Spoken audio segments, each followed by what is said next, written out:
तो का हाल बा भाई लो, तो का हाल बा भाई लो, भाई लो बड़ा गर्मी होता।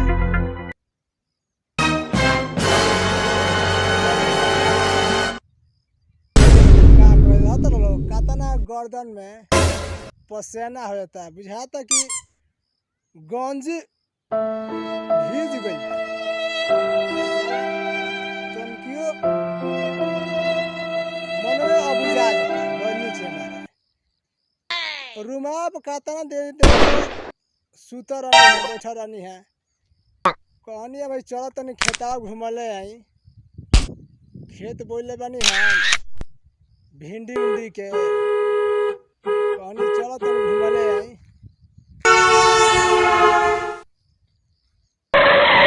घूम ले घर पड़ास नहीं पड़ल खेतवा में। कहने दोपहरिया घर पड़ास चरल से घूम ले तो ठीक रही। अपन बोरिंगो देख ले कौनी बोरिंग नोटो ओटो मैंने सही करल तनी खेतवा घूम ले। सोचनी तनी खेतवा घूम ले तो ठीक रही। अपन बाजारा के खेतों घूम ले अपन, तो कहने घूम ले तो ठीक रही।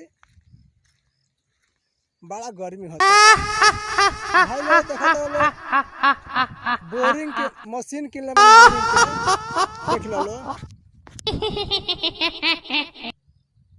এইবারে তোকে খাবো অনেক দিন তাজা রক্ত খাইনি। जमीन এদিকে আয় আয় বল। आधा काठा में बो देता नहीं 100 बजी।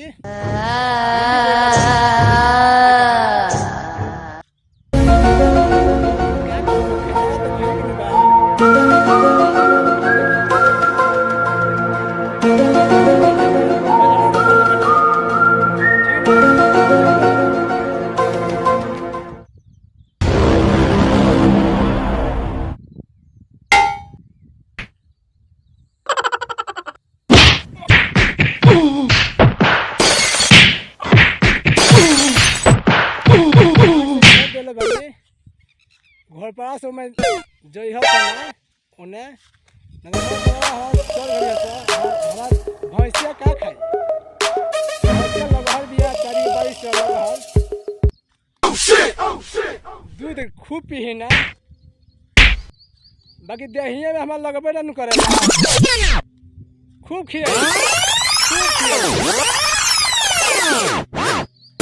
काट करके कल में खूब खियाई। यही में कंपनी में कमाई के जमीन किन ले बनी।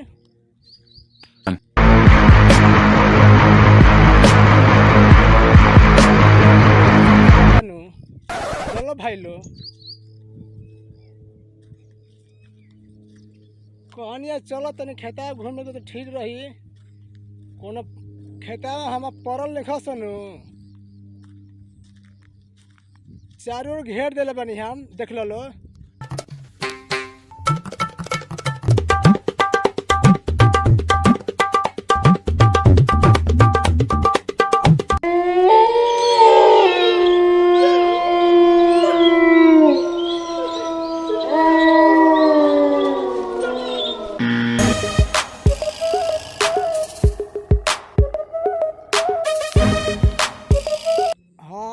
भिंडी बोले बनी में हई खेता पड़ती बाटे एक में कुछ बोले नहीं खी।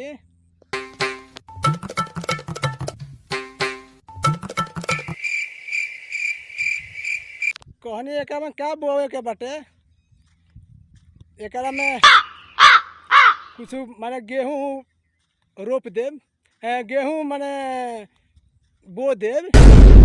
तो गेहूं के दिन में गेहूं बोआई। अभी तनी सब्जी के माने बाजारा के एथी के माने बूटा वोटा के माने बाल के माने उहे बोआई जनेरा भोजपुरिया में जनेरा। अब भुट्टा कहल जाला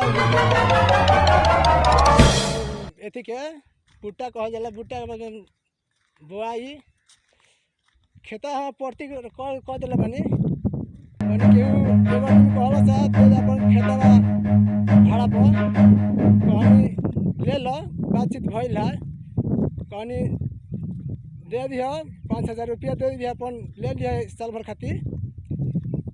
तो ये बार बातचीत भर रहा कहनी ठीक है कैसे जुतवा दी तो हम कहनी जुतवा दो पैसा दे दो अपन जाके जुतवा लो। तो आजकल कोयले बड़े खसा हमारे भड़की देता मैंने कतना बानी हम कहनी हमारा क्या भड़की दिला बड़ा जब जुतवा लो पैसे दे दो अपन जुतवा लो। तुमका जुतवा के मन नहीं खे तो क्या जुतवाई है क्या करे बोलो। ये अपन भाई जब अपन जुतवा लो बोल लो क्या भाई लो रोक छेक थोड़े नहीं खे। ठीक है आज के वीडियो समाप्त करो तनी। अब अगला में हम दिखा रहा